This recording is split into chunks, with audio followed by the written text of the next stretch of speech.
Amen. The lines of the priests, Levites, Nethinim and the 144,000 have been in the public record for well over 12 months, perhaps even 18 months to 2 years. There are many people who still are grappling with how these lines are put together, how they're constructed, the relationship between them, and the subtle differences that we're confronted with when we look at them. Perhaps the one that's caused us the most problems, which should have caused us the least problems, is the line of the 144,000, which I've called here the final generation Adventism, or the 144,000. They're all varying symbols of the same thing. One of the reasons why the construction of these lines is causing us consternation is because we've been taught that God's dealing with humanity is ever the same, and the lines teach that that's not quite true. There are subtle differences. We've been taught that God shows us the end from the beginning, Alpha and Omega, if you like, and we've seen that that too is not true. There are subtle differences between the Alpha and the Omega, the beginning and the end. So that's one point that has confused people. They're expecting to see these lines identical when they're not. And the second point that people struggle with is that they can begin to conceptualize, and maybe even that's not correct, maybe we've accepted just at a notional level that the priests are the same as the 144,000. And what they don't understand is how the priests can have their binding off and then the 144,000 have their binding off. So it's a question that's arisen: how can one group of people have two binding offs? You may have those questions. What I would ask you is, if you have those questions and you think, well, what's the answer to that, is I'm not teaching anything new.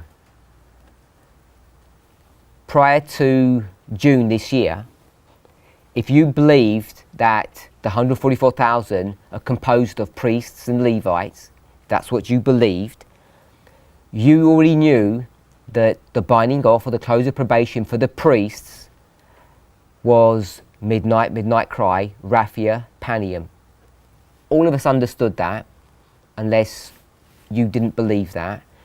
And even if we just put the concept of the Levites to one side, that maybe we weren't sure where they were going to be bound off, you knew that the 144,000 are composed of those people, priests and Levites. And you already knew that Daniel 12:1 is the close of probation for humanity. So either you had a misconception of what Daniel 12:1 was, or you already had bought into the concept that there are two binding offs. I suspect that it was the former, that Daniel 12:1 to many of us was this idea. I'll use the phrase that I think Ellen White uses, it's a paraphrase, that this is the general close of probation, or the close of probation for humanity. And I think she uses the word humanity, general close of probation, and I'm suggesting or suspecting, because people have been pretty vague about it because they're not really sure how to explain exactly what they believe unless you're forced to put it on a line. If you don't put things on a line, you can say, sort of general hazy terms. So I think when we had this, Daniel 12:1 here, close of probation for humanity, many of us were thinking, that's Nethinims. That's the world. Close of probation for the world. So the priests have their close of probation, and we were pretty firm that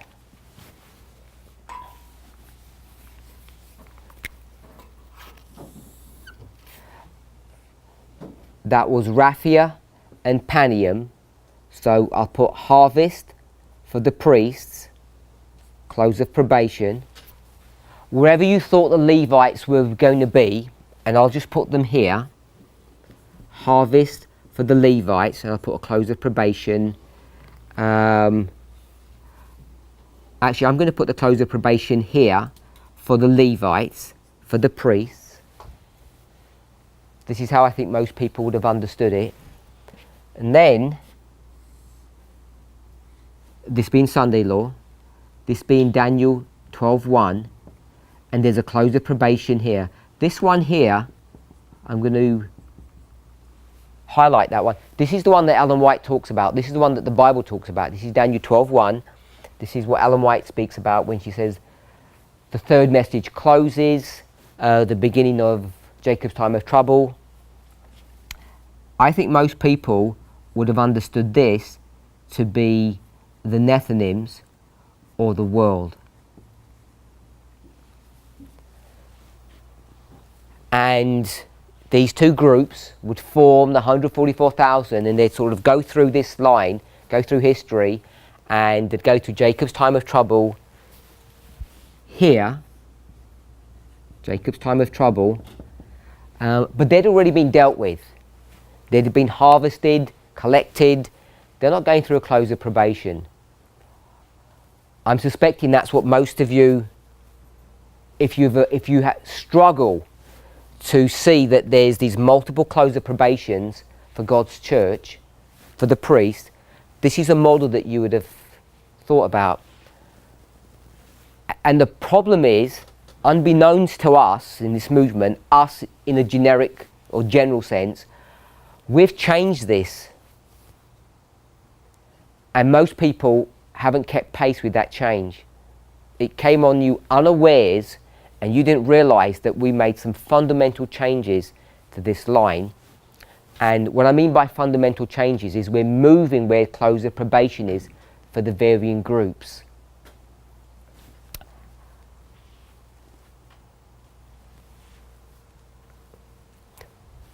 I want to be cautious because I don't want to box myself into a corner, because I suspect as time moves on, the information that we're teaching today is going to be seen to be very crude and very basic, you know, like elementary school type of an education. We're going to see that it's not this straightforward. So with that caveat in place, I'm suggesting, I'm going to use that in a minute, but I just want to take a thought that if this was Daniel 12:1, the Spirit of Prophecy says that Michael comes out of the most holy place and probation closes for everyone at a singular point. It's all finished by that point, if we're okay with that idea. So we can take who, I'm not going to label who that is, I'm just going to say COP is at a point collectively. But what we're seeing when we take this history, Sunday law, close of probation, Daniel 12:1, and we mark this as a close of probation, is this is the final or the end point of a history. And the end point of that history actually begins back here. So I'm suggesting that there is this idea of progression.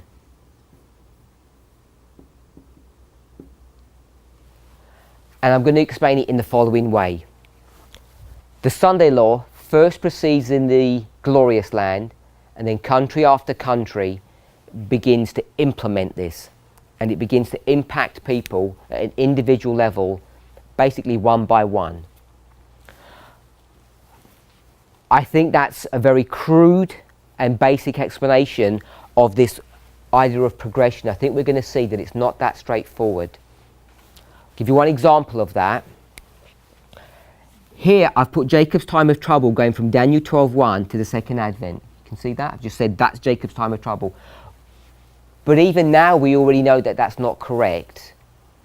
That the time of trouble doesn't really begin at 12:1, because I don't think we're even going to know when 12:1 happens, really, because it's something that happens in heaven. So we're going to have some external event. And the one that we're looking at the moment that's well documented is the death decree. It's not the execution of it, it's the decree of it, or the prediction of the death decree, if you want to think about it that way. And that's sometime after. I don't know how long after, but it's soon after. So I'll put D for death. And that's what's going to begin Jacob's time of trouble, if you want to be technical about it. And that was discussed in Brother Tyler's Sabbath School class a few weeks ago. So Jacob's time of trouble is this whole period, but we can begin to refine it. In the same way here, when we just say progression, we can refine this. I'll give another concept of progression. I'm just going to call this, these do not line up. I'm just going to call this 1844, October. And here begins the investigative judgment of the dead. And Ellen White's going to describe this as case after case is reviewed in this progressive scenario, leading up to the judgment of the living. So there's this idea of progression.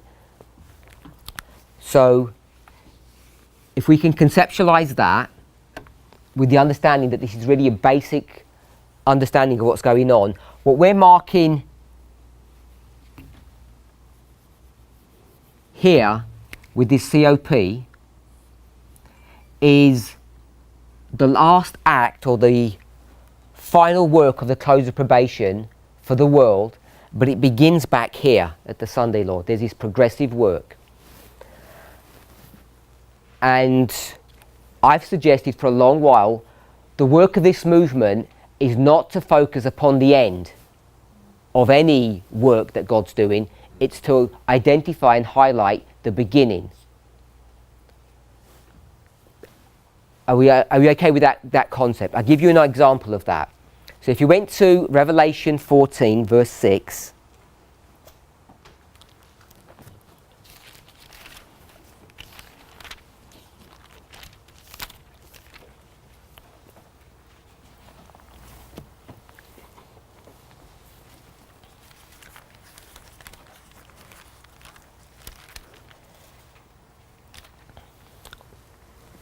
keep your fingers there in 14:6, and now go to 17:15. 17:15. So if you're in 17:15, before we read 17:15, I want to go to 17:1. So we've got three verses that we're juggling with. 17:1, the last part of the verse. Many waters. Everybody see that? Many waters. So if you went to verse 15, it tells you what the waters are. The waters are peoples, multitude, nations and tongues. A singular word would be countries. These are the countries. So if you go to Revelation 14 verse 6, it says the first angel's message is going to be proclaimed. I'm going to add the words of verse 7, with a loud voice. To whom? To every nation, kindred, tongue and people. We okay with that? So, if I were to ask you the question, this is 14:6. What waymark would you put here? What event or what year for Revelation 14 verse 6? 1798.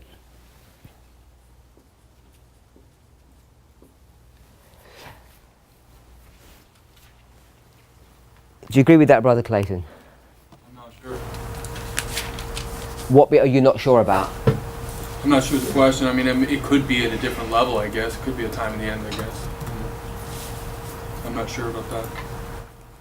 when you say you're not sure, based upon what are you not sure? Based upon the words or a spirit prophecy quote? I can't connect in my mind that 1798 they should go out there and preach to every nation, kindred, tongue, and people. Okay, so that's what you're not sure about. You're saying the words don't connect to that event. For me. Do they for you, Sister Alyssa? The way that I understand 14:6 is the first angel arriving, and that's at the time of the end. No, I'm not asking you that. About the preaching to every nation. I'm asking you, the concern that Brother Clayton has, does that connect with you? And you're saying... I understand where he's coming from. It makes sense. So where are you coming from? Preconceived teachings or understandings of past teachings. Okay, I want to be careful about preconceived, because it's not that preconceived. It's a spirit of prophecy quote, unless you were going to start saying that's preconceived, which I don't want to. Because if it was my idea and I had some theory, you could say it was your preconceived idea that you just brought into what I taught. Then that was poorly worded on my part. That's fine. So all I wanted to highlight is the words that are in the verse do not line up with the event. Just want to highlight that. If you wanted to go to Millerite history, what date should that be? 1840. This would be 1840. And if it was 1840, it would be equal to what? Sorry? No, in Millerite history, what Bible verse or chapter would that be equal to? 10. This would be Revelation 10. So, I don't want to take this out, so I'm just going to drop this down. So, Revelation 14 would be Revelation 10. And what you then have is repeat and enlarge. Revelation 10 would be a repeat and enlarge of Revelation 14. Now, Revelation 10, if you're turning there, isn't going to give you a date per se, obviously, but it has characteristics. And what's the main characteristics that we're going to pick up? It has 1 foot on the land and 1 foot upon the sea. And Ellen White's going to explain that that is a carrying of the message across the globe. And when you go back into the history, you can see why that happens and how it happens, the background of that. So I'm saying, if you just took the words, it will take you to an end point. In the language that we use, 14:6 would be the empowerment of the first angel's message. If I could just use it that way. If you just took the words. So, encoded in that verse is a beginning, the arrival, and an end. But the words itself actually point you to the end, and what we were required to do is find the beginning. Because we want to find 1798. We're not overly concerned with 1840, because 1840 is just a phenomena or the end point or the conclusion of 1798. 1798 is the one that we want to go for. And the words itself would make it virtually impossible for us to identify that. So I want to give a story that Ellen White, knowing this, God knowing this, makes it easy for us. He says, I'll start you on your journey and I'll give you the clue. I'll give you the answer, in fact. 1798, I'll give that to you. And having done that, we should have picked up that our job function is to find the beginnings, not the end of things. Give another example. The second angel's message. Second angel's message was first preached when? In the summer of 1844. And what you'll see some people try to do, obviously in this movement, because no one else really addresses the issue, they'll try and make April into summer. And sometimes they'll come up with, ideas that either Ellen White or the pioneers didn't fully really understand that there are 4 seasons. They try and make it into 2 seasons, winter and summer, and they use some biblical examples perhaps for that. But when you go to her writings and you see contextually, they understood about what the spring was and what the fall was, because they talk about the spring feast. I was thinking about feast, sorry, and the autumnal feast. So they understand about spring and autumn. So when she says summer, she means summer. And in the context of the speaking of the second angel, that comes in the summer, we identify that as the empowerment. So we now have to search for the arrival of the second angel. And you can't go to her writings and find a specific waymark. She says it in quite generic terms, sometimes very loosely, sometimes more pointedly, but it's basically sometime after the disappointment. The disappointment of April the 19th. So you need to know that there's a disappointment of April the 19th. She says, after that, the second angel's message comes. She's not going to give you a hard date for that. And our argument is that it comes on April the 19th. Sister Tamina, you found one? I was just referring to Joseph Bates. I have a quote here where he says that Babylon being fallen is first preached in the fall of 1843. Yes, because I think it's, is it Fitch or, I think it's... It's Bates, Joseph Bates. Yeah, no, I know Bates is the person, but Fitch begins, he okay. puts out a series of sermons on this subject.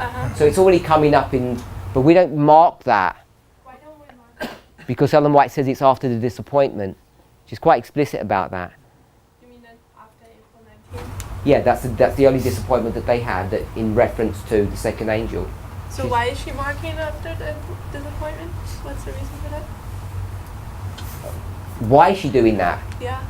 Because I'm going to get cornered into this now, but I'm saying that's when the Protestants have shut their doors. They've completely walked away. They've a complete rejection of the message. So now the Millerites mark this, or Ellen White's going to mark it, as that they're now gone back to Babylon. Ellen White's just commenting on what they're doing. So when is Charles Fitch doing it? Is he starting his series in 1842? It's 1843, yeah. It's 1843. Okay, thank you. So again, you're going to find it difficult to pinpoint the arrival of the second angel. So where would you put the arrival of the first? 798. And its empowerment? 1840. Okay, but the pioneers, as you well know, in not just the pioneers, he's Ellen White, she's going to put it here in 1837. The arrival of the first? Well, the arrival of the empowerment, it just says 1837. It doesn't say whether it's an arrival of empowerment, it just says 1837, and here it says 1843. So you have to ask yourself, what are they doing? What are they thinking when they put 1837? Because they're not thinking the same thing we're thinking. So the only point I'm trying to bring forth on this little discussion is that this is marking the end, and we're now looking at the beginning. And when you see that, these things begin to move and shift. So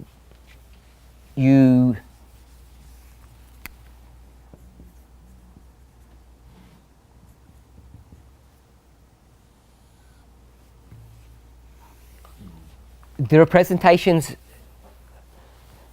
already been done, and I'm not sure how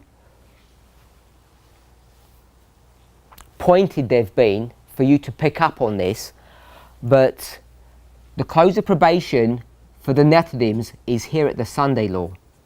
It's not here at Daniel 12:1, and the close of probation for the Levites is here. So it's priests, Levites and Nethinims. And then this close of probation that's being picked up here would be the 144,000, not the Nethinims. Now, this may seem counterintuitive. You may think this doesn't look right. But you've already bought into this. Ignore all of that.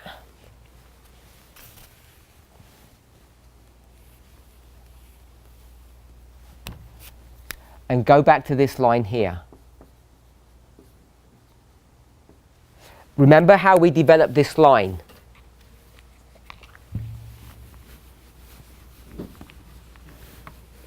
We had different scales, if you recall, and I just looked at the scale from 1798 to 1844 to the Sunday law to the close of probation to the second advent. Some people yesterday were saying, well, what about 1888? When I said when I drew that line out and I didn't give you the waymarks, I said, what would be the next major event? And people were saying 1888. Hopefully, after this morning's presentation by Sister Tess, you can see why we wouldn't mark 1888. Yeah? So, these here are the major waymarks, and all we've done is taken this history here, which is the history of Adventism. I'll just put SDAs. At the end of the world, so I'm just going to put in the time of the end. It's a phrase that Ellen White says, we are in the time of the end, at the end of the world. And we've taken that concept, and all we've done is kept the back end all the same, because there's no change here. And we've taken these and brought them into a dispensation of what I'm going to call the final generation, or the 144,000. And we do that from Daniel 11 verse 40. So we've got Daniel 11 verse 40 here.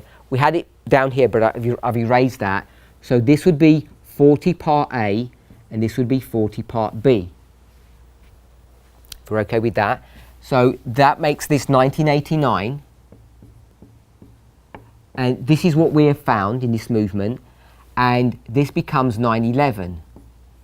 So these two dates have been transferred to these two dates when we talk about the final generation. And here's the Sunday law, close of probation, second advent. All of this is the same. So all we have really done is create these two waymarks to have a framework or a line that deals with our own present history. Brother Daniel. If Daniel 12:1, if the Sunday law is a close of probation for Nathanims, but it's progressively, it means that Daniel 12:1 is the end of the close of probation for the Nathanims. Okay, so you remember what I said is that version of events is a very basic and crude version. So I'm going to answer yes to your question that this is the beginning. It starts and close of probation for the Nephilim ends. But I'm almost 100% sure as we go through this history we'll find that this is going to need refining. It's not going to be that straightforward. But for the purpose of this discussion, yes. The other thing is, you said about one country following another. I thought we understood it was going to be at the same time. Yes, as I said, we've got to deal with multiple ways of looking at this discussion. Just because the United Nations puts into effect a law or a decree, it doesn't mean that every member of that body is either going to accept it, or if they do, that their population is going to accept it. There are going to be some countries, some Catholic orientated countries, where the populace, the people, will just say, we love that. There are going to be other countries that are going to say, even if the government is forced into this to agree to it, they're going to have resistance and they're not going to accept it readily.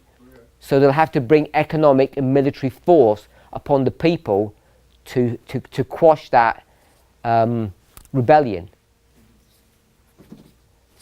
Bromley? Your 144K, why are you putting it on that bottom line when it's like the big general line, and then you're being specific on that same line with the priestly lights and Nethinims, or is there really 4 groups? This one here, you mean? Yes. Okay, all I was trying to do was to show us why we're struggling with some of these concepts up here. But the 144K shouldn't be there, really. No, this is the 144 That's the big guy. on its own. Okay. All I was trying to show us is that what we have tended to do is not to do our due diligence.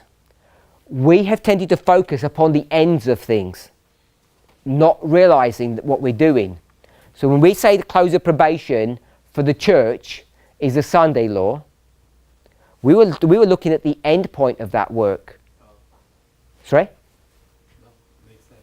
But what we should have been looking at was the beginning of that. And because we didn't have this waymark here, we just ignored it. What we should have been doing from way back would be to dig out that, try and search for it. I'm saying you might trip over a hidden treasure in your field. But once you do that and you know there's something there, what do you start doing? You start looking carefully. And you know, I've given a sort of silly analogy that, you know, when we go on holiday to a tropical island, we're really foolish because we go there to sunbathe on that beach, where we should really be going with a metal detector, because I'm almost certain that pirates and whatever have been doing their work, and there's treasure there. And most of us are sitting on treasure that we don't have the inclination to search for. And if you don't look, you won't find. And we should have known that we should be looking for the beginning of these events. We have enough information about that, and we haven't done that.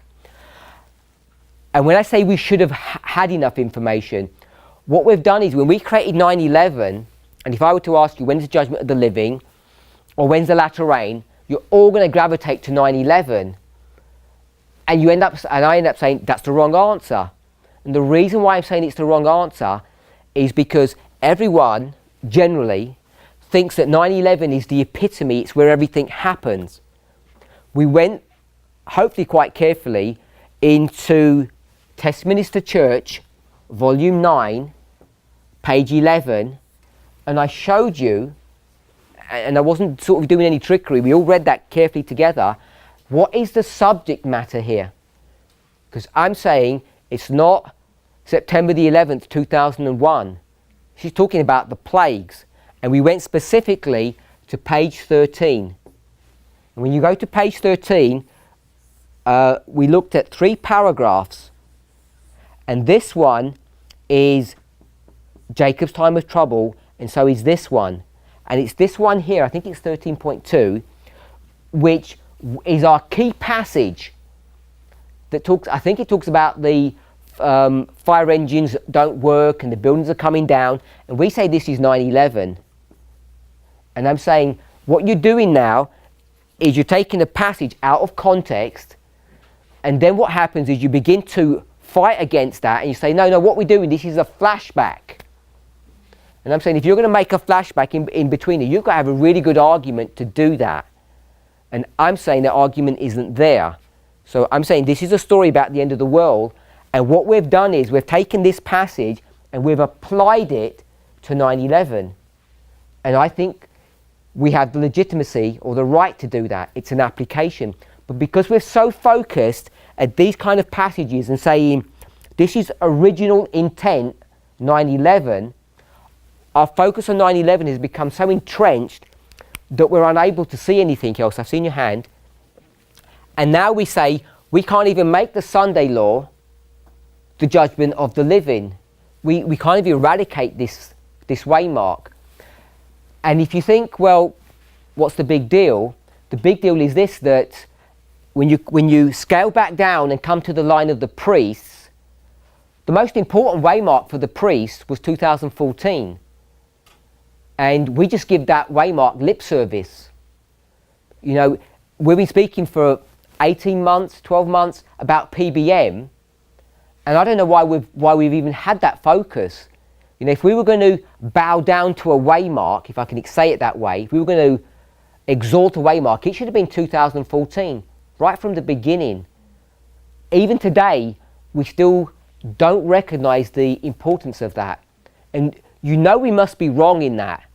If you accept that that is the Sunday law, 2014, if I were to take you to Daniel 11, verses 40 to 41, what is the focus of this movement's message out of all of that?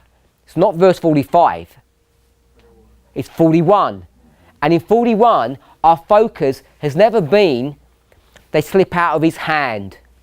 Our focus isn't that. It's kind of just a little portion of the verse in parentheses, if you like. It's just additional information. Our focus is he enters into the glorious land. And we've said that that's the Sunday law. And I've shown you here that when Edom, Moab and Ammon slip out of his hand, that is the loud cry, even though it doesn't say explicitly in the verse. And the loud cry, if you accept the studies that have happened over the last 2 weeks, is here today, 2018. And we've been so desperately waiting for this because of its prediction about raffia, etc. But we've missed the Sunday law.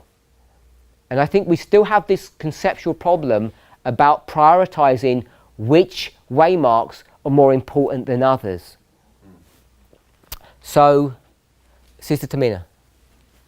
In reference to Testimonies to the Church, Volume 9, is that what you were referring to yesterday with the Millerites? If we would have gotten it right, straight from the beginning, nobody would have listened to us. Yep, you can make that argument. When I highlight these things, we being humans, you know, if I had done a presentation, I was sitting there and someone was up here and they started saying things like this, I'd think, this is a personal attack against what I've taught or whatever. I'm not making any moral judgments or identifying what people have done wrong or right. I'm just saying the movement has taught things this way and I don't think we've been teaching it correctly. Can I read the Spirit of Prophecy quote? Oh, your question. And you can answer it later if it's not appropriate. How do we prove 2014 is a Sunday law? I'm sorry, I Okay. don't know. So how do we prove 2014 is a Sunday law? Cambridge Analytica is what comes into my mind now. Sunday law, Cambridge Analytica test studies. That's all I've got. So before we have some external event, what I'm saying is that the lines themselves indicate that. They teach that. So all we're doing now is looking at external events and confirming what 2014 is. So 2014 was understood a long time ago, 6 years ago in fact, way before anybody knew anything about Cambridge Analytica. So the waymark has been there for a long time. All we're doing now is just reinforcing or giving proofs that it is the event that we're saying. So let me, as we go through, I'm going to probably try and explain a bit more. I just want to say this, when we say Sunday law, it's not that there's a law there per se. It's based upon a structure. And I don't want to give this idea that this is the only structure that there is. I mentioned this yesterday in the blue here. Just because you do a presentation on information doesn't mean there's not bloodshed. But if you're going to start introducing bloodshed, I've got blood and prison here, you have to develop a whole line that brings you to that place. But you can't say just because you're doing something in the blue, it denies what's in the black. So I'm saying the agricultural cycle is really good. It's really easy to understand, but it's not the only one. It's not like this, that's my pet favourite one. We could go to marriage, we could go to construction, and we'd see the same thing, but this is relatively easy to see. Once you have this in place, all you need to do is when you go into the line of the priests, then you begin to decode that information and everything really does fit into place. It slots into place relatively easily. But I think what we've forgotten, because it's so much information, is how we ever got to here today, 2014, from nothing. And it already starts in 2014, because in 2014 we have Ezra 7. Ezra 7 gives us priests and Levites. And not only does it give us priests and Levites, in fact, that's not the major thing I think that 2014 gives us. If I can call it the Midnight Cry message, what it gives us is the ability to take dates and time spans and turn them into symbols. So we have dates and time spans and we can turn them into symbols, and once we do that, large parts of the Bible that were closed to us now are opened.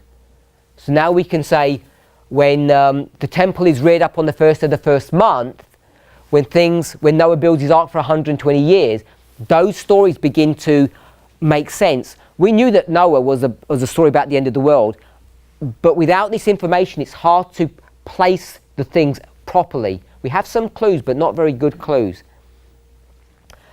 Now we see there are three groups in the story of Noah. The people he's preaching to, the clean animals, the unclean animals. As soon as I say that now, it's so easy to see that this is the priests, Levites and Nethinims, I think. And it's been there staring us in the face, and we missed it for so long. It's now that we go back, we can see that. So once all of this began to open up, first we had Adventism, then priests and Levites, then we began to create these structures of 120 and 70, because this would take you to the 10th day of the 7th month. Once we began to create these structures, then we began to refine what it meant to be priests and Levites. Another way we'd look at this is 2 Chronicles 29, 8 days for the priests and the Levites. And once you go to 2 Chronicles 29, you can then go one chapter on to chapter 30, and chapter 30 is talking about the 10 tribes. Ephraim are going to be invited to a Passover in Jerusalem, but it's the wrong date, because you're already here at the 16th. The 16th, you've missed Passover. So they had this special rule that if you are unclean, then you can go to the second month. So it'd be the 14th of the second. So you can go to the 14th of the second if you miss the 14th of the first, under certain rules.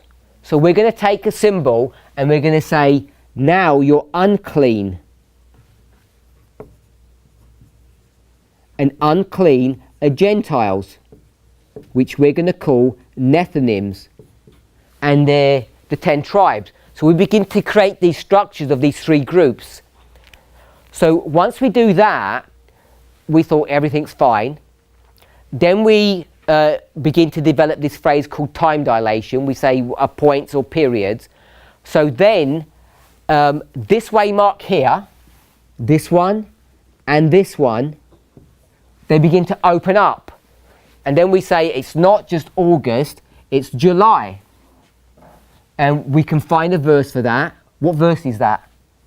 Sister Bronwyn? Brother Philip? What verse gives you July? Ezekiel 1:1. Ezekiel chapter 1 verse 1. So then we found a Bible verse for that. And we found the event. So we've opened up that history. So the binding up becomes a period of time. Once we start doing that, then we say, well, God's dealing with men is ever the same. How do we do with the priests, Levites and Nethinims? And then we kind of stagnated for a bit. We kind of, I think, lost direction somewhat. And now we've come back to refine those things. And in the refinement of this story that I've developed, we've noticed that some of the things that where we had placed them is wrong.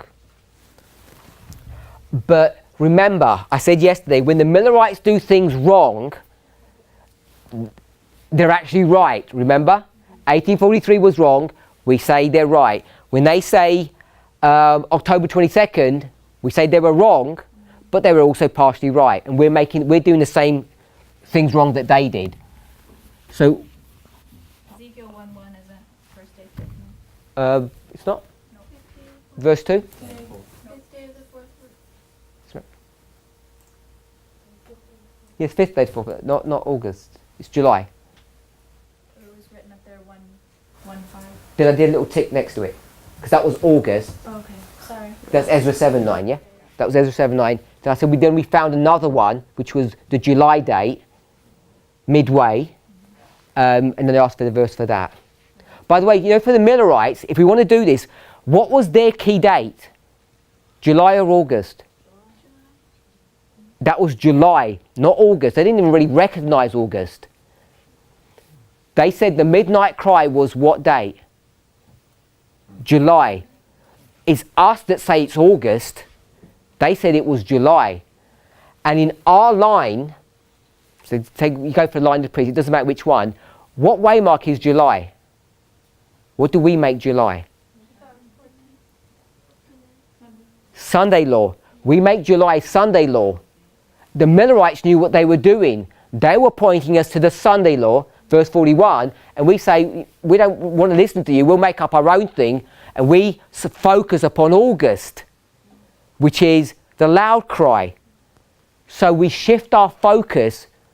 I just want to identify, I'm not saying it's some fundamental thing that we're doing wrong. We've identified the waymark correctly, it's all fine, but our focus should be at the right waymark in relative importance. And I'm saying it was July. July was the premier waymark, not August. The premier waymark is the Sunday law, not the loud cry. For us, the premier waymark is 2014, not 2018.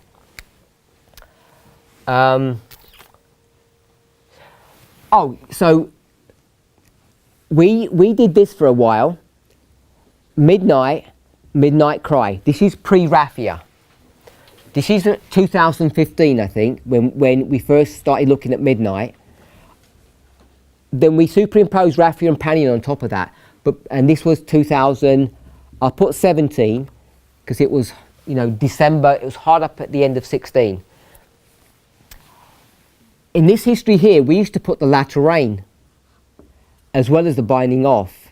I don't know if you recall presentations that did that. And that's wrong. It's plainly wrong when you say that this is the binding off, and the Bible says you don't have rain in the harvest time. So, this was not correct. Another thing that we ended up doing after a while, especially after Esther, we started saying, this Sunday law's everywhere. And what we're doing is we're seeing things, but we're not recognizing them for what they are. So this latter rain that's been identified there, at that fractal level, it's been placed in the wrong place. But there is a latter rain there, but it serves a different purpose for a different group of people. And we were just mixing all these things together and not knowing how to break them apart and put them into some order. That's why we've got like multiple Sunday laws, multiple midnights, and it's all sort of like a jumble.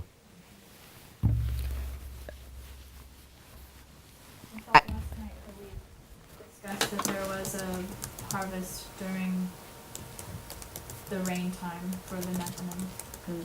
Okay, so what I'm saying is, I'm going to say no to that because it breaks this rule.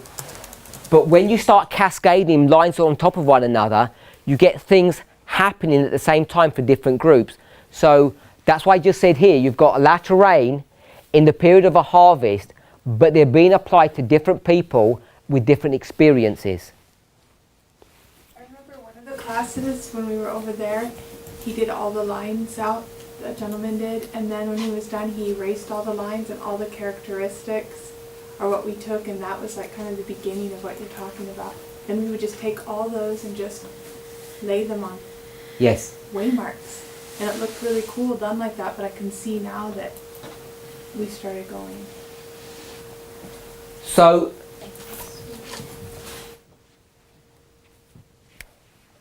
as an example, here's the harvest. I'll take this one here at the end of the world. Sister Tamina, is there a loud cry here? Depending on the group. There's only the 144,000 in the world. This is the 144,000 line. Is there a loud cry here? In terms of what we talked about yesterday, yes. No, just in terms of Spirit of Prophecy quote. No. Brother Tyler, what would you say? Yeah, there is. So one says no, one says yes. Why would you say yes? It's the whole chapter. It's chapter 38 or early writings, whatever. This isn't 38. This is... Oh, sorry, I'm looking at the wrong one. Sorry. I'm No, here. then. Well, it depends. Yes. What is that cry? It's the day and the hour that it's the deliverance of in the time of Jacob's trouble. So there's the day and the hour, and it's this cry of God that sounds like many waters, and everyone thinks it sounds like thunder, but it's God's voice. So we could put a loud cry there, this loud voice. What it means is something different than what it means here or here. So when you start using the phrase loud cry, because we've got this fixed notion of what a loud cry is, we think it doesn't work. But we all know that symbols have more than one meaning. So just because we use the word, the symbol loud cry, it doesn't mean the same thing as you run through these histories. They can have subtle differences. So that's the only reason I mention that.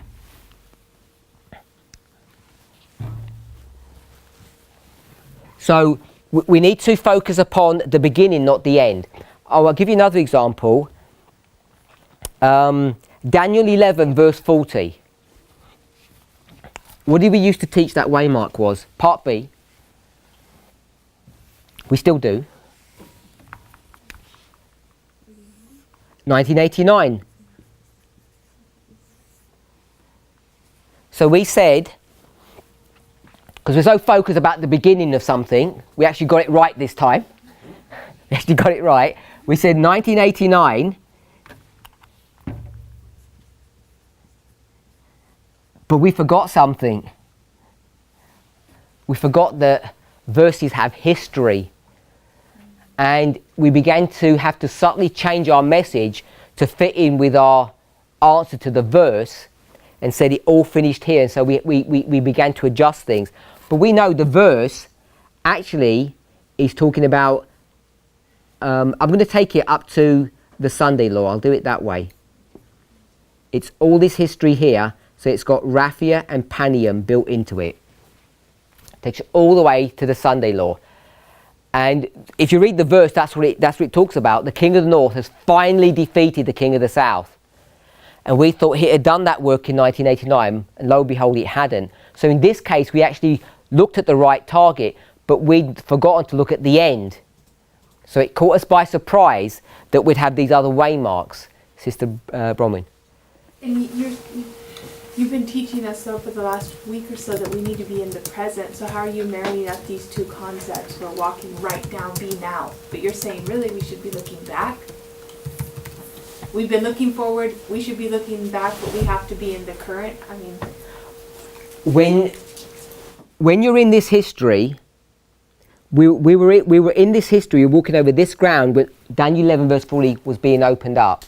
So my understanding from that passage that we read about being in the present, we can go back a long way, but when we're in this history, special prophecies were in the process of fulfillment, and specifically that was verse 40, and you could argue verse 41. You could also argue right up to Daniel 12:1, but specifically when for verse 40, it's when we're in this history here that we should be able to decode verse 40. And in fact, we have done that. We've actually fulfilled our mandate, because we're not in verse 41 yet, and I'll say this carefully, we've totally understood verse 40, part B. So we actually have fulfilled our commission, because we've got Raphia and Panium, we've explained the verse and understood where it takes us to. This should give us confidence that our line is a line of success, if we can think about it that way. That if you go to 4 lines, this would be the Alpha and the Omega. This would be ancient Israel, and this would be modern Israel. This would be Moses, Christ, the Millerites, and us. This line is a line of failure, success, and success. Our line is the line of success, the line of the 144,000. It mirrors Christ's line in that perspective, even though the Millerite line is our template. I'm not arguing that. The reason it's our template is because the symbols that we use are all found in the Millerite line. They're not found in other waymarks. Plus, Revelation 14, which creates the line for us, is all found in the Millerite history. It's not found in Christ's. All of Christ's line and Moses' line is worked out through typology. Ellen White will compare the Millerite history with Christ's history. That's how we create the line of Christ. But when you go into that line, it's a line of success. At this simple level, who is there at the time of the end? we know that John is, but so is Jesus. And from his birth up to his death and up to the stoning of Stephen, if we just take it that far, depending on how far we want to go, there's no mistakes. Everything is done correctly. Jesus has 20/20 vision. Nothing catches him by surprise. Everything goes smoothly.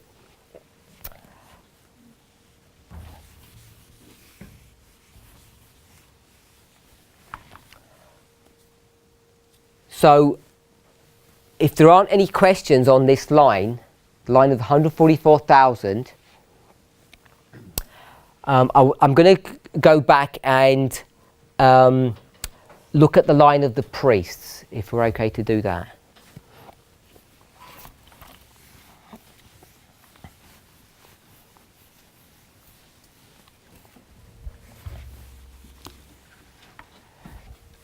I'm not going to attempt to, at this stage to line them up, so I'm just going to draw the line of the priests.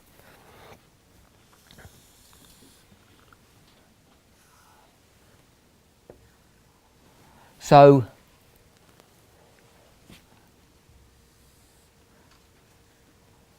the line of the priests was created, as I drew up here, through two groups. The priests and the Levites, 2 Chronicles, Ezra 7, first day of the first month, first day of the fifth month, 10th day of the seventh month, you get 70 days, 120 days. You can go from 120 to 12, you can go from 70 to 7. You can get these structures that you get from Ezra 7, and then you can get two groups of disciples. We know we have the 12 disciples and the 70 disciples. So we can see that we're dealing now with two groups of people. These get sent out first, and then these get sent out second. Then we can superimpose upon that 2 Chronicles 29, and then this would be 8, and this would be 8. So we've done all of that. So we know that this is the history of the priests. So this is how we really create the history of the priests. We know that this is going to turn out to be August 1844, and we're going to say that this is the midnight cry.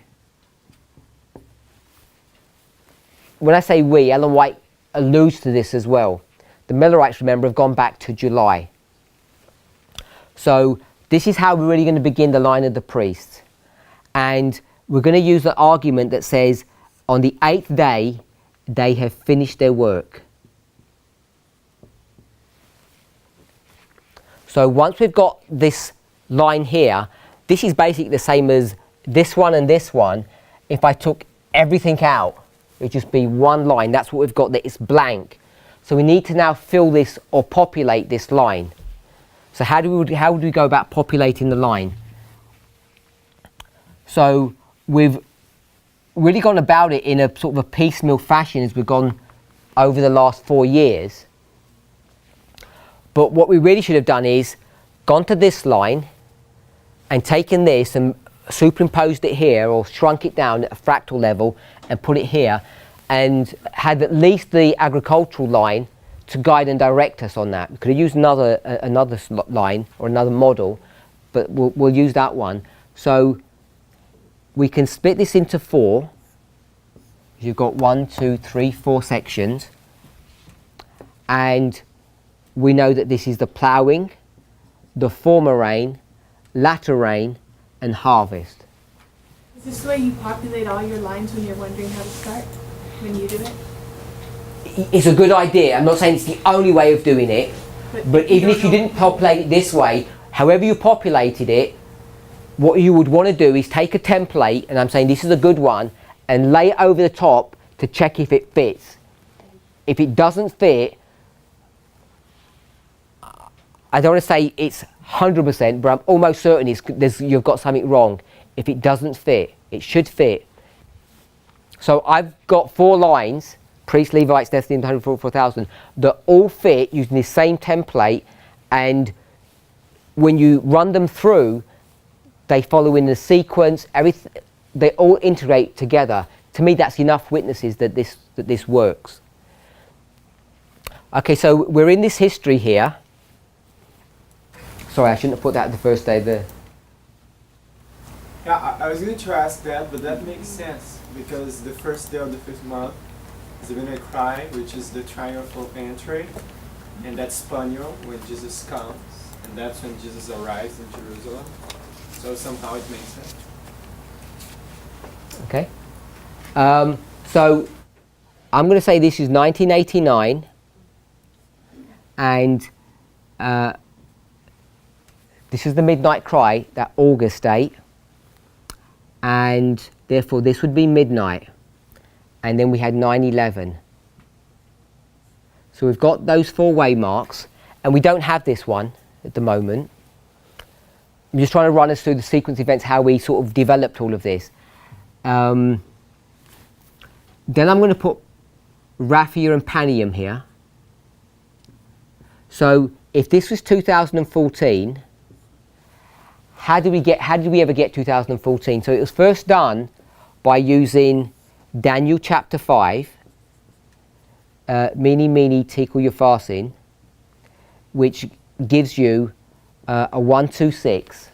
It also gives you a 151, depending on how you calculate how many shekels there are in a mene.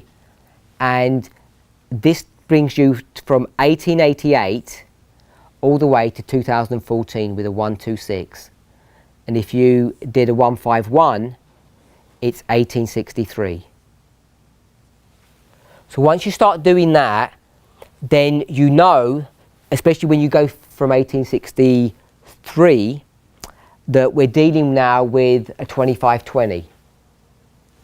So you know that there's some connection between 2014 and the 2520.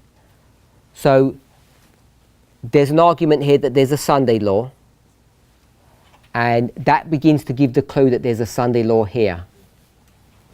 So people say, well, that's not a very good argument. But another thing that Ellen White gives us a clue is she says that this is the beginning or the outpouring of the latter rain here in 1888. It's a nice passage. I think Sister Tess read that to us in the Review and Herald article, which was 1893.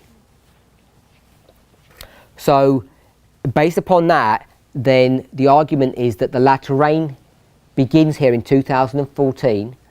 And as soon as you start talking about latter rain, then you know you're into an agricultural model. And once you do that, then you can populate this with all of these 4 dispensations: ploughing, former rain, latter rain, and harvest. So once you do that, then you realise that when we were saying 9/11 is the latter rain, it's not really technically correct. It's in the same way that Ellen White would say the history of Christ or Pentecost is the former rain, but it's in 2 steps. So we've got these 2 steps here. So once we've developed all of this, I'm arguing that all of that is exactly the same as this line here. So this is the harvest of the priest, and here's the latter rain. Then what we will end up having to do is to have this loud cry here, which is the loud cry here. And it's this one that's causing people consternation, that's causing us some trouble. Because when we first did this, we put the latter rain, I'll do it in blue, I don't know if you remember, we put the latter rain here. I'm not sure if we're all familiar with that. And therefore people say, well, there's latter rain here, which means there's a loud cry there, and who we're going to call to if we're priests, we're going to call to the Levites. So before I discuss that, I just want to remind us here, you have to work out if you agree with this, because all I'm saying is, and I've discussed this, I think I even discussed it at the end of yesterday's class, but I want to reiterate it here in public. Our classes, I don't just mean here, I mean anywhere, but it's probably more visible here, have become, I'm going to use the word toxic. And the reason for that is because they've actually stopped being classes. Now if you were here in 2015-16, and you were party to the studies on Esther and Ruth. I'll just give those as two examples. Those classes were brainstorming sessions. Everybody came together and there was a group construction of a book or a model or a line, and everybody was participating in that. For whatever reason, we don't seem to operate like that nowadays. And what classes tend to be is that someone stands up and is essentially giving their understanding of what a line looks like. And the reason why I'm saying that becomes toxic is because, and I'll say this in a really horrible way, depending upon the fame of the speaker or the teacher, if they're famous, whatever they say, it's like a thus saith the Lord. And if they're not famous, people don't pay them much attention. But by and large, it's become too passive. So, and the problem with that is that, I'll just say between you and me, you expect that I know all the answers. And if I say something, I'm saying, this is my opinion, and people say, well, it must be right because it's your opinion. And if there's someone else who doesn't have the status that I might enjoy, then their opinion isn't worth much. And that's why I'm saying it's toxic. And the reason why it's more problematic here is because everybody's focus of attention is at this school compared to, other schools, other places around the world. Maybe they're not videoed. Maybe they don't have, people don't pay attention to them. And even that is bad, because the reason they don't pay attention to a school in another part of the world is because the teacher wasn't famous. So I don't want to address the issue about the fame. That wasn't really my point. My point was that we've come to a place where our opponents, people who oppose us, they say, because it's on a board here at our school, this must be the truth, this is what we believe, and then they make play of that. So they might do it for that reason, but we need to be careful that we don't fall into that same trap. So, I'm saying this is how I understand things. You have to decide whether or not it's correct or not. And if you don't agree, you should tell me why you don't agree, and then we could have the debates, the arguments, the fight that used to exist in our classes, when I think things were a lot healthier. And not only that, we've become sort of too thin-skinned as well. We don't like criticism. People, if someone objects, they take it as a personal attack upon them, and we're not willing to come to a class and get quite vocal because we think we have this moral component that comes into it. As one example, when people object to what I'm teaching in a class like this, I'll push back, and depending on who they are, I'll push back quite strongly, or it can appear rude. So, because everything's filmed, I think it was last fall, I think it was then, I was having an interaction with one of the students here, and someone filmed that, clipped that as one of these like satanic video type things, and they said, look, he even bullies these students when they disagree with him. So we've got to that kind of culture where people are afraid to publicly argue or debate. I use the word argue, people might not look at it that way. So I'm saying it's not a healthy situation that we're in. So, does anybody have any questions on this line? I'm going to take this out because that's not correct. That this is the line of the priests. Will you just one more time explain? We're loud cry, we're calling in the other priests, and then Christ is coming through at the harvest and harvesting his priests for him. Is that how it's being laid out, or? Yes. This is just the priest that you just laid out. This is just the priest. So, if I'm gonna mark this as the second Advent, and I'm gonna mark this as close of probation, just here. because this is the harvest of the priest. I'm suggesting that this second advent, which is Christ, in this story, isn't Christ in this story. This is us. This is the priest. Amen. Sorry? We harvest ourselves. No, just this waymark here, the second advent. This is Christ. As we're lifted up as an ensign, people see us. We are perfectly representing Christ, manifestation of the glory of God. So I'm suggesting that's what that is. The close of probation is what it is. It's our probation has closed. And we're being harvested here. It's this one that throws people. If we're giving a loud cry, we can see the structure fits. I think everybody would agree with that. And the question is, who are we crying to? And I'm suggesting we're crying to, if I call it the remnant of priests in the SDA church.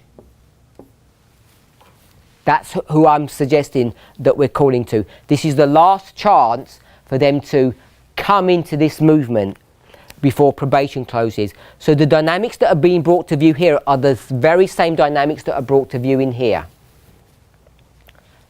So utilizing that model with the priest, that would mean there's 3 second comings, right? Because there would be a second coming period, which would be for the priests, there would be a second coming period for the Levites, and then there would be the actual second coming. And there'd be one And the fourth. Well, for the Nethinim. yeah, which would be the actual one then, No. yes? Or would there be 4? There'd be 4. Yeah. 4 lines, 4 second comings. And each second coming then represents something different, just like each loud cry represents something different depending on which line you're looking at. That's pretty cool. So I'm suggesting that if we go to this line here, there's this preparation, former rain, latter rain, etc. Where are these 144,000 people coming from? Who called them into this group, to form this group? How did that happen? Who, if I can use it in this way, who is above them that is controlling and directing? What human agent is above them? No, above the 144,000. Sorry? Yeah, which humans, I'm saying? Well, I'm going to say he's divine. Didn't you teach us earlier that we switch between roles as the servant and as the, receiver? So isn't that what we're applying there then? So I'm going to say We got ourselves. there is no human above the 144,000. We have self-determination, if you like. We just work it out ourselves that we're going to follow this line, the 144,000, and we're going to get a direction straight from the Bible, if we can use that argument. It's not from human agents. We have to work it out ourselves. And the phrase that we use to conceptualize that is methodology. So methodology isn't just some kind of systematic Bible study following Miller's rules. This is going direct to the Word of God, and if you like, angels, real angels, directing our minds so that we form this line all by ourselves without any human intervention. And when you go to the line of the priests, it's the same, because there's no one above these priests. So the line as they go through the preparation, the former rain, latter rain, harvest, all of this is being done by themselves. So I could ask us the question, who's going to harvest 144,000? Who actually does that work? Who's got their hand in that, the sickle in their hand? If you go here, you'd see that it's Jesus directly that's doing that at this scale here. And I'm saying for the priest, it's the same. This is God that's doing this work. So I want to put that into perspective, into place. Then, if you remember here, we went to Matthew 13, and the field is what? The world, not the church. It's not Christ object lessons. And so here's a picture of the earth, the harvest, and we've got the wheat and the tares, if you want to use that concept. And they're going to go to the heavenly Ghana and they're going to get burnt. So at this stage here, it's all the people that are left on earth because all the martyrs have been killed. So this harvest here has got nothing to do with Nethinims, nothing to do with priests, nothing to do with Levites. I know people struggle with this because they say, hold on, you said 5 minutes ago the 144,000 are the priests.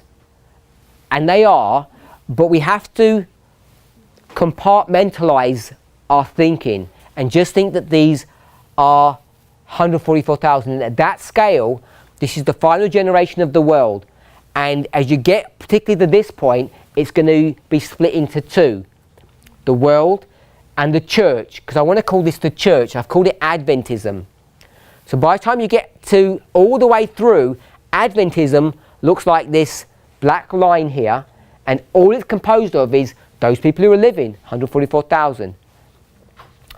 And here they get harvest or they cut off and they go to heaven and the world remains here on earth.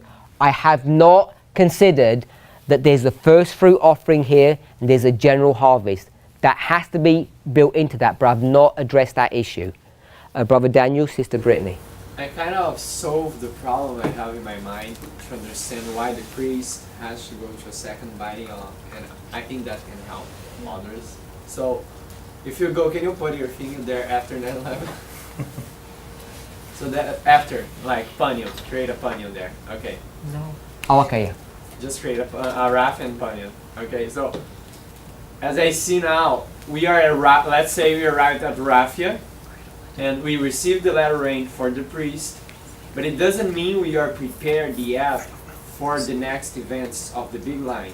Because we received the message, we are prepared for the harvest at that level, but we still need to receive preparation, the panion, the Sunday law, letter rain. We still need to be participating of the loud cry in the big line to be ready to the last harvest.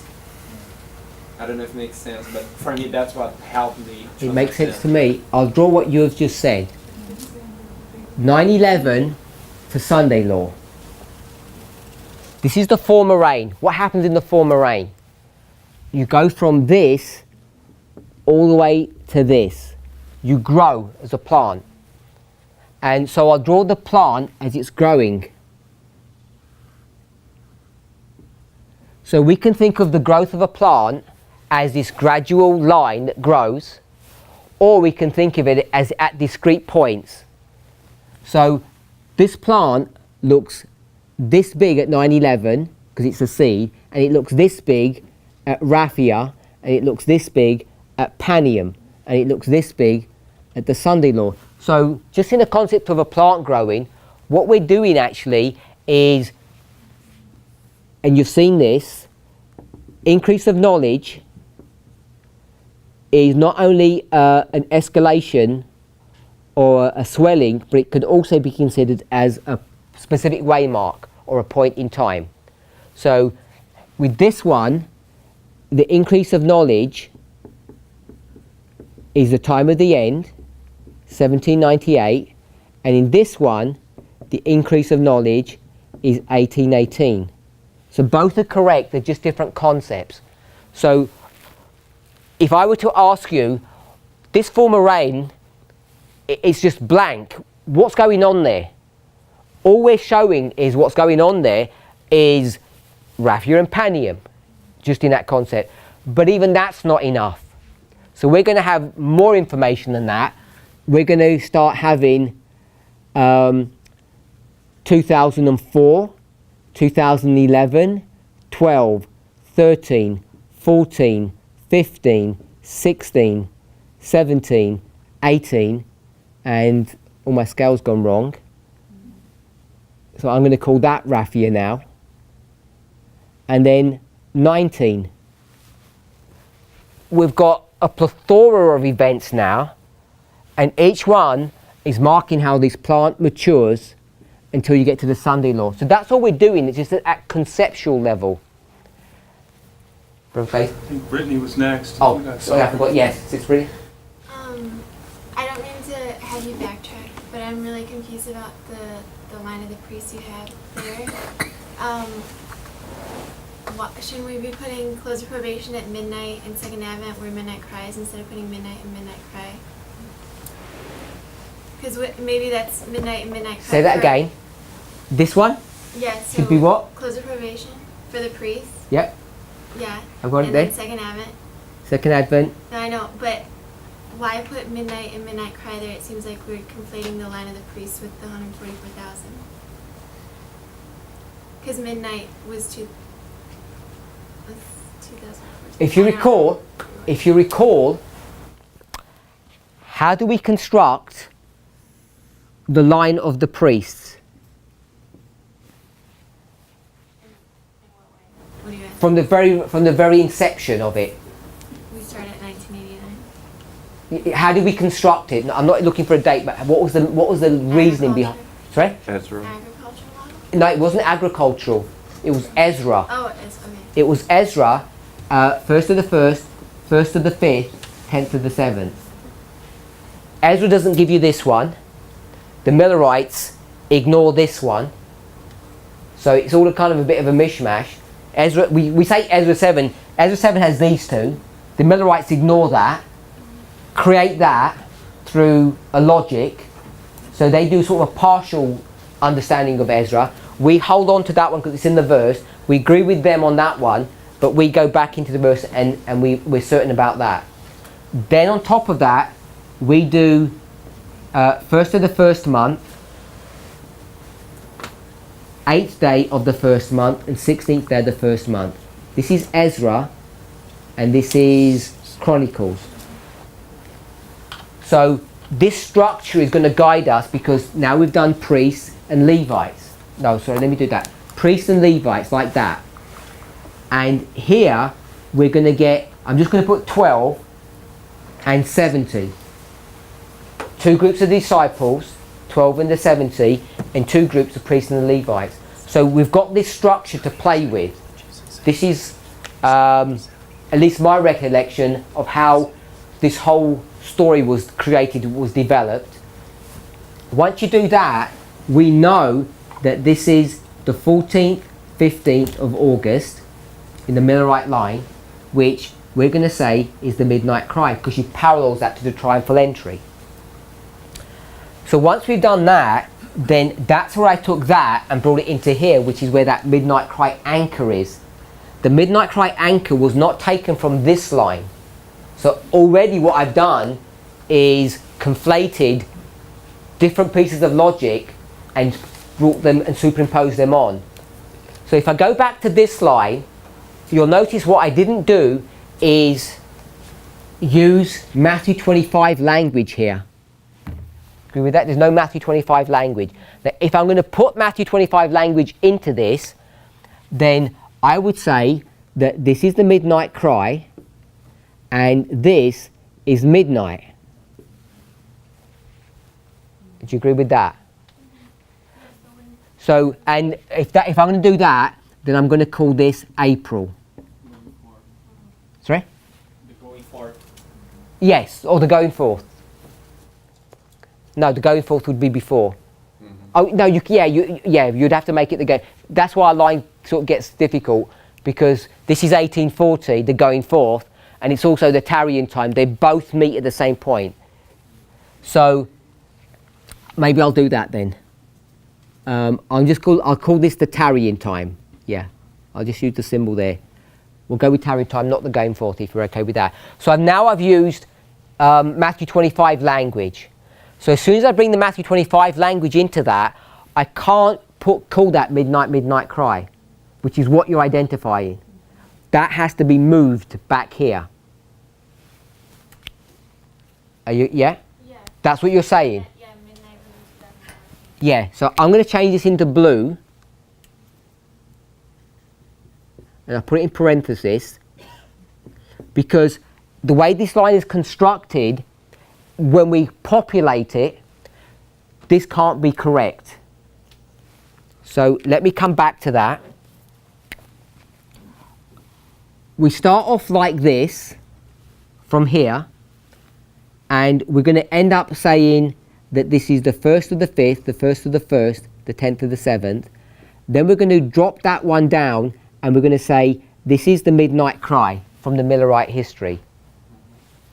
And then we discover that the 5th of the 4th becomes midnight in the Millerite history. So we've got midnight, midnight cry, and this is the history of the priests. So what we've done is we've created a structure from the Millerite line using Ezra 7, 2 Chronicles, to create at least 3 waymarks, 1, 2, 3, for the priests. This one here is 9/11. It hasn't got the preparatory stage before that. We'd have to add that in. So once we've done that and created this framework, then what we have to do is take this or this model and populate that. Once we populate it, we have to take out this midnight, midnight cry label to put new labels back on, because this becomes the second Advent, and I'll just do it in the framework of this one. This becomes 9/11, and here we'd get the time of the end, or 1989. So if that was the second Advent, this one here, 5th of the 4th, would end up being the close of probation. And then you have to populate this all the way back, and you'd end up having 2 waymarks here, which are these two, midnight, midnight cry. Yeah.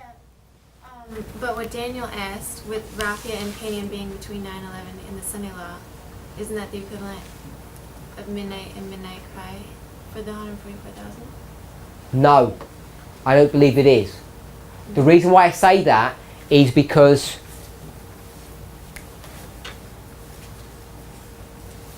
midnight is tagged to the latter rain. So I'm going to say midnight equals latter rain, the start. And here you're in the former rain. So if you want to put Raphia and Panium here, Raphia and Panium are just insignificant waymarks that you can't even see at this scale, because they're just one of these ones. They're just, you can pick any one you want to, and it will just tell you how you get from here to here. That's all this is teaching us. It's the story of how to get from 9/11 to the Sunday Law, which we never knew at the beginning, and obviously the church doesn't know. So Raphia and Panium do not have any visibility at this scale. Just like you cannot see Judas. Yes, and this was the problem when when I'd ask questions and people would want to say, Great Controversy, chapter 38, or 90, page 13, or Early Writings, page 277, that when that angel comes down and they say, well, what event is that? People say it's 9/11, because we always taught that Revelation 18, the angel comes down at 9/11, therefore that those SOP quotes must be 9/11, and they're not. You don't have that visibility at the scale of those Spirit of Prophecy quotes, because she's focusing upon this history here. So we have to have a logic to bring back Revelation 18 to 9/11. It's not in those passages. In the same way, even though this is Raphia and Panium, and we make that application that you suggested, they're not visible here. They're just, I'll say random. They're just not random. They're just waymarks that bring you to the Sunday Law at that scale. They have no great significance. They do for us as a movement when you think about this and the implications of it, but at this scale they don't. They're not even visible.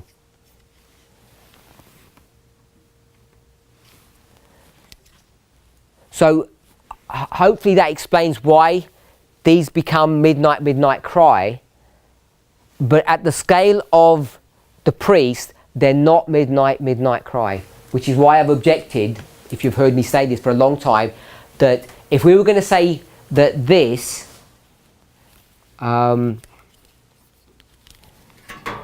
if we were going to say that this was PBM, I'm saying that's a misnomer, because we're not predicting midnight, we're predicting the close of probation. And in fact, the way PBM was developed in the first place, the phrase itself was actually developed in a, it wasn't even developed like this. The connotation was different.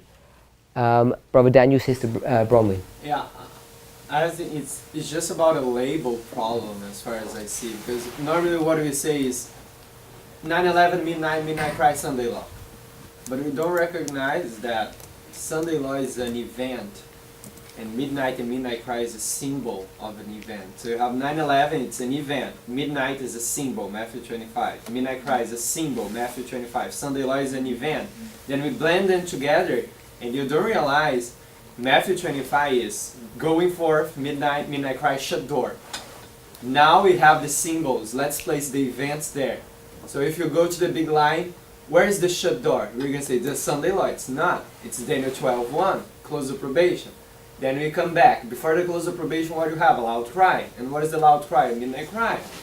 And before the loud cry, what do you have? Sunday law, which is midnight. So that's how we should, that's what I think I had this problem until I figured out this in my mind, how to solve that. It's because we mix the symbol of Matthew 25 with events. The Sunday law is an event. Where you place this in Matthew 25 is not in the shut door. It's in midnight. The shut door is Daniel 12:1. I think that's helping me to solve that problem. Sister Bromley? So when we're approaching verses at home on our own, we take your bottom one first. This one? We start with him, we move to the main frame, and then we put our verse on that. Every time we can do that, and most likely we'll end up with the correct layout of our own verses at home. Is that what you're telling? Yes. That's a method we can start, or I could use at home. I'm saying get a coat hook, which is given to you, this framework. You find a verse. The verse could say midnight or some power or something. You've got to check the context of that midnight or whatever that verse is teaching and know where to hook it. And that's the difficulty that we have, because we have, say, if I just say latter rain, we have latter rain at 4 places. So if you read a latter rain in a certain verse or certain chapter, you want to know where to put it. Now it might have more than one application. You might be able to place it in one place and then another place. But if you're going to place it here, if you hook your verse here, this is your verse. To make that application, you need to know that it will fit and work. And if I say, no, that verse goes over here, it may be that one of us is wrong, or it may be that we're both getting that verse and applying it in different ways, with different applications. So I want to give one example of that. You've heard us speak about this publicly, us being Elder Jeff and myself, 2 Sabbaths ago now.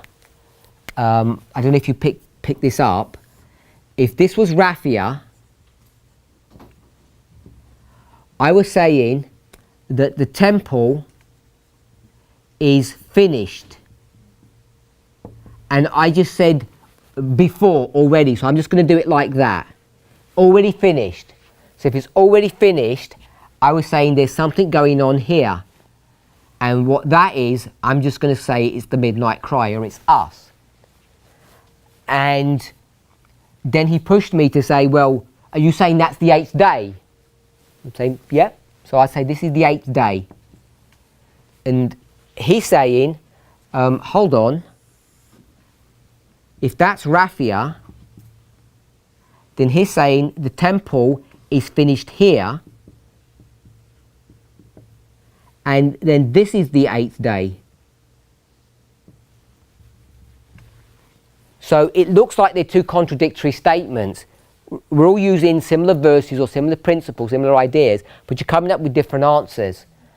And my explanation of that is that it's all about what line you're trying to portray. So this one here is this story. This is a story about the priests. The temple's finished. I'm saying the temple's finished here. And This story here, this loud cry, latter rain, is what this cloud is, which is good for us. But if you want to go to another story, which is about the Levites, so the priests have sort of done their work here, then there's this glory, and these people get lifted up for the Levites. It's about scale or fractals, if I can say. That's a simple argument without getting into the details. Can you draw quickly, just on a new line, the priests and the Levites together, or maybe two lines stacked over each other, but just where you can see the comparison one to the other? Sister Brittany? Clayton's. Oh, sorry, Brother Clayton? Mine's a totally different question. That's fine. If all that, the four models is true, or the four different Advent is what I'm going back to, the second Advent, then there's four close of probations. So is that right or no? Yes. Okay, so if there's four close of probations, then could the priest be lost after they were saved? Because they would go through one close of probation, and then there's a whole another period. Now I know the Levites are not for them, the Nethinims are not for them, but then there's the final close of probation. So couldn't you, with that model, be saved and then lost? Okay, so I understand your question. That's my question. Okay, so let me ask you a question. Let's take all of that out. Really simple. Here's the second Advent. Here. And I'm just going to say close of probation. And then you're going to go to heaven. And so I'm just going to put sin stops. Okay. Not stops, stopped. It's all finished. Yep. Can you sin when you get to heaven? You could, but you won't. Okay, so to me, it's the same thing where you're going to mark multiple close of probation. This one here is talking about some kind of completed work. Before I respond, let me ask you one more question then. So, this work that's finished here, the sin has stopped or whatever, and in heaven you said you could, but you won't. What are you doing in heaven with respect to you as a human being? First of all, in your stature. Here you are, you're this big, 6 foot, I don't know. Here, what about in heaven after 500 years, 1,000 years? Same. You're not going to grow. I don't think so. I don't know. Ellen White's quite specific about this, that we will grow. Whatever height we are on earth, when we get to heaven, we'll be the same height, new bodies, but we're all going to grow. So we're all going to grow to whatever height a normal human being is supposed to, because all the DNA damage has been done. So we're all going to grow, just physically. And not only are we going to grow physically, we're also going to be growing mentally in our experience. And that never ends. You know, once you reach the height of maturity, that's it. You don't keep on growing for eternity. But in our understanding, we do. So I want to say this is lower school, and this is, or middle school or whatever, elementary school, and this is higher school. So not only is the sin stopped, but you could carry on sinning. What's going to happen in heaven is a continual growth or development of our intellectual and spiritual powers. So if you don't pass this one, you don't go through to the next. And that's all these multiple close of probations are saying. It's if you don't pass this test, you can't move on to the next. But you could still be lost. But you can still be lost in 1,000,000 years. You can always still be lost.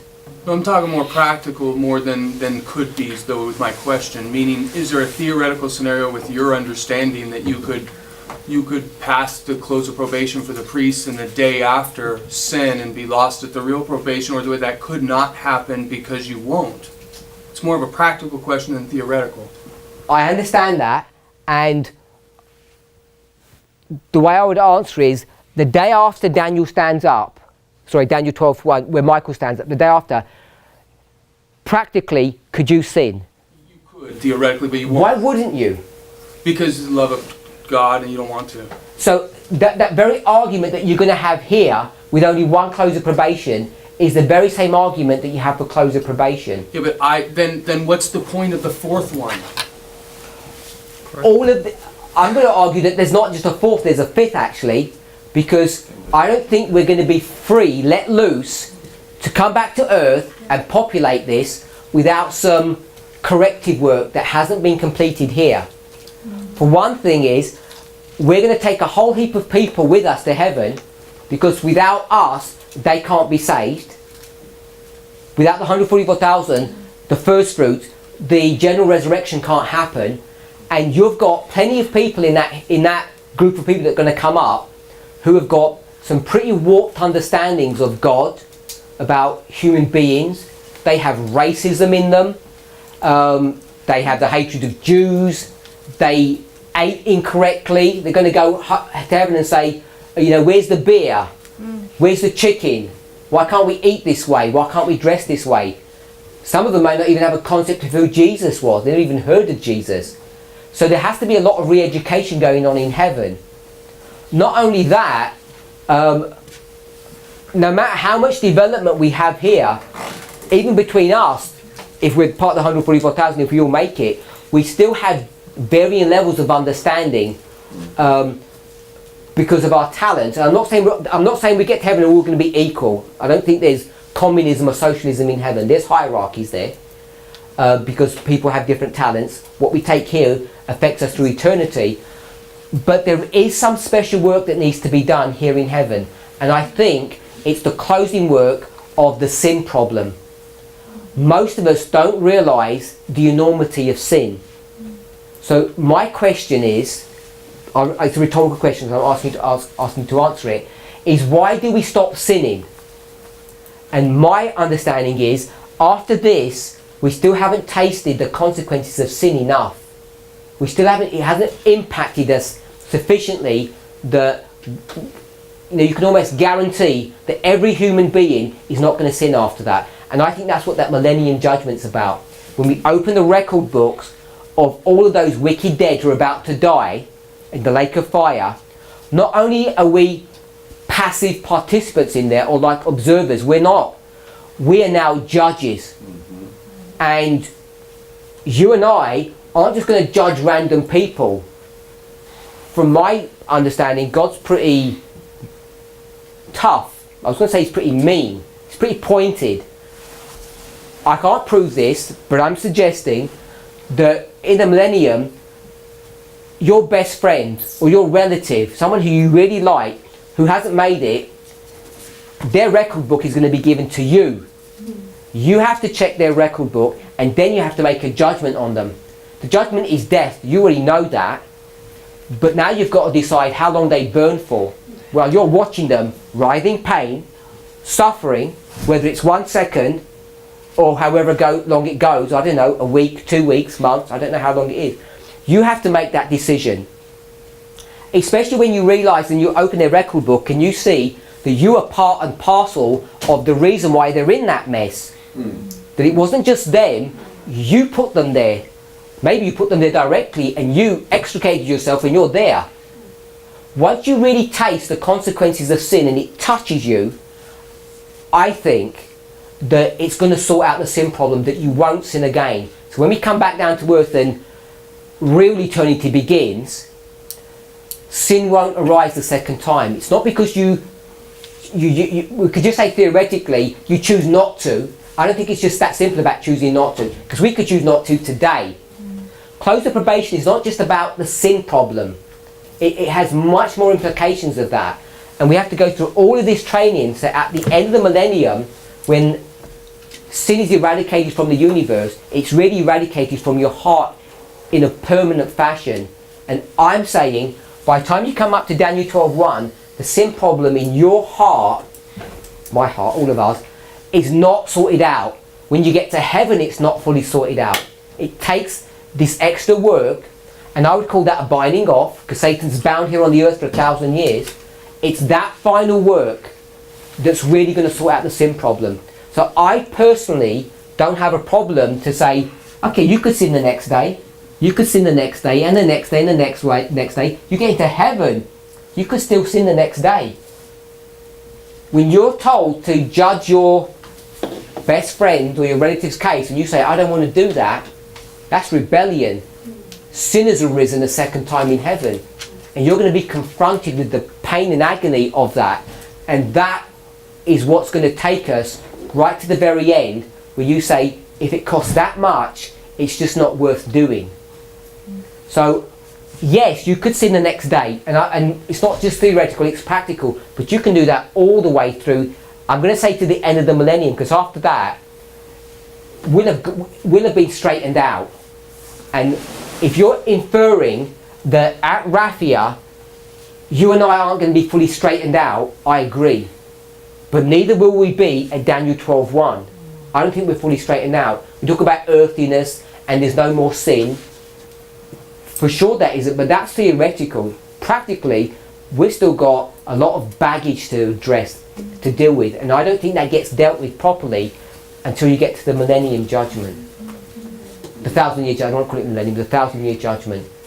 That's my reading of the purpose of that and the implications of it and why sin doesn't rise a second time. So as you were asking me, you say, well, just give me a straightforward practical answer. Well, that was. You can sin the next day, and you can sin the next day all the way through. And when you get into heaven, you can sin the next day. Because when they put you into an apartment in the New Jerusalem and you've got noisy neighbours, or you were someone who lived in the United States 200 years ago and you had slaves, and your concepts of black people isn't the same as someone living in the 21st century, you might question how come you've got neighbours that you don't like. Slaves, right? Sorry? Or in the UK with slaves. Yes, only because we're here. Wherever you could say that in Africa, Africans had slaves, it's right throughout the world. They just always like to blame the United States, and that's why I push that back. That's fine. I don't mind. It could just be loud music. You don't like the style of music that they play. And I don't think we imagine that the next day, if you're from India or Asia and you like a nice steady beat in your music, that's just going to be taken out of you. I don't think that's going to happen. And they might go to bed late and you might go to bed early. We're going to have lots of things to deal with. And you're going to get provoked and pushed. If we think all that gets sorted out here, I don't think so. Because your next door neighbour hasn't gone through what you have gone through. Because they died 200 years ago, 2,000 years ago. They've got baggage that they need to address. And Do you think, though, that we would have significantly more baggage than the people from years ago? I've always understood it that way, is that as time goes, sin grows, and so therefore the baggage that we bring is a lot more than somebody brought 2,000 years ago. it may well be, yes. Are we the worst of the worst? Yeah. Okay, then we would bring the most baggage then, right? When you say we, As in, if we made it. The Oh, people who are alive, the final generation. I would suggest no. Really? Yeah, because we're going to have to not only deal with the footmen, our own brethren, we're going to have to deal with chariots and horsemen. And the training that you're going to go through these 4 closed probations as you go through the son-in-law history and this history is going to take a lot of that, those idiosyncrasies, those problems out of our character.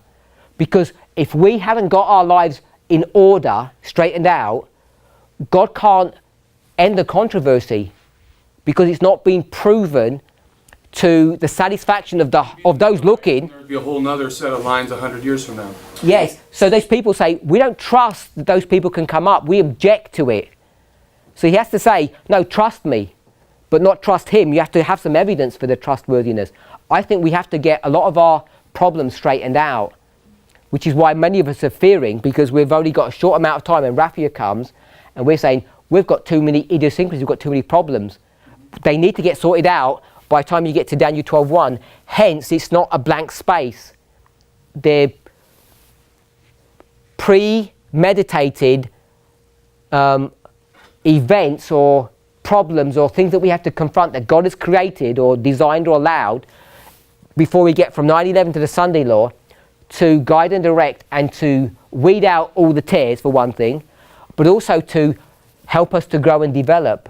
It says we're tested that we grow and develop. So I would suggest that the best of the best, the song that no one else can sing, is the song that we sing. And those people, whether they were 100 years ago or 2,000 years ago, they're going to be looking to us to be exemplary people in heaven. I know we're way past time, so let's close so that we can all leave. Sorry if the class took longer. Heavenly Father, we give you praise and thanks for your goodness and for your mercy. We ask and pray that you would guide and direct and bless us. Lord, help us to be riveted to the truths that you're bringing forth here at this time, so that we might not only be benefited, but those around us, those whom we associate with, will see these truths. Lord, as we've had a discussion about our own earthliness, we know, Lord, that humanity and divinity combined does not sin. We recognize the possibility and the inevitability of sin if we lose our connection with you. For the rest of this day, let it be our prayer, let it be our hope that we would honour and glorify you, not only in our actions but also in our thoughts. To this end we pray, in Jesus' name. Amen.